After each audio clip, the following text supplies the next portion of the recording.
조선 왕조 500년 역사 속에서 가장 비극적이고 드라마틱한 운명을 지닌 두 인물, 바로 세조와 단종입니다. 숙부와 조카라는 혈연으로 얽혔지만 권력이라는 거대한 욕망 앞에 서로에게 칼날을 겨눌 수밖에 없었던 이들의 이야기는 오늘날까지도 전해지고 있습니다. 시간은 1452년으로 거슬러 올라갑니다. 조선 제5대 임금 문종은 지병인 등창으로 인해 병약한 몸으로 제위 2년 3개월 만에 승하하고 불과 12세의 어린 나이였던 아들 리옹, 즉 단종이 왕위에 오릅니다. 어린 왕에게는 강력하고 현명한 후견인이 절실했습니다. 자연스럽게 문종의 아우이자 단종의 숙부인 수양대군 이유가 그 중심에 서게 됩니다. 당시 수양대군은 문종의 유언에 따라 김종서, 황보인 등 원로 대신들과 함께 어린 단종을 보필하는 고명 대신의 역할을 맡았습니다. 그러나 수양대군의 마음속에는 이미 단순한 보필을 넘어 왕위에 대한 은밀하고도 강력한 열망이 싹트고 있었습니다. 그는 타고난 리더십과 뛰어난 무예를 지녔으며 정치적 소환 또한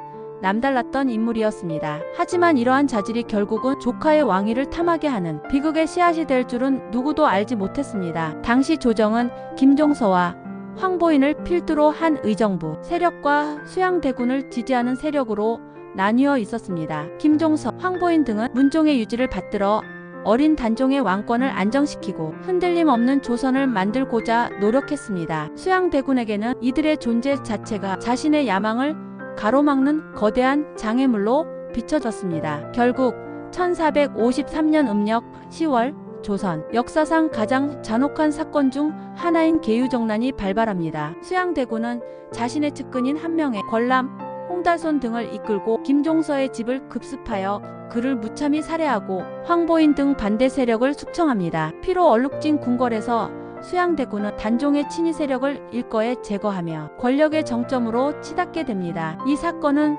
세조의 왕위 찬탈 과정에 있어 결정적인 전환점이 되었으며 어린 단종에게는 돌이킬 수 없는 비극의 시작이자 그의 파란만장한 운명을 결정지른 서막이었습니다. 계유정난 이후 수양대군은 영의정부사, 나아가 영의정에 오르며 모든 정사를 좌우하게 됩니다. 명목상 왕은 여전히 단종이었지만 실질적인 조선의 최고 권력은 이미 수양대군의 손에 있었습니다. 그는 왕의 인장을 사용하는 등 왕과 같은 권한을 행사하며 조정의 모든 신하들을 자신의 지지 세력으로 포섭하거나 위협했습니다. 단종은 어린 나이에도 불구하고 불안한 권력, 구도 속에서 점차 자신의 입지가 위태로워지고 있음을 느꼈을 것입니다. 그리고 마침내 1455년 윤 6월 수양대군은 단종으로부터 강제로 왕위를 선위받아 조선 제7대 임금 세조로 등극합니다.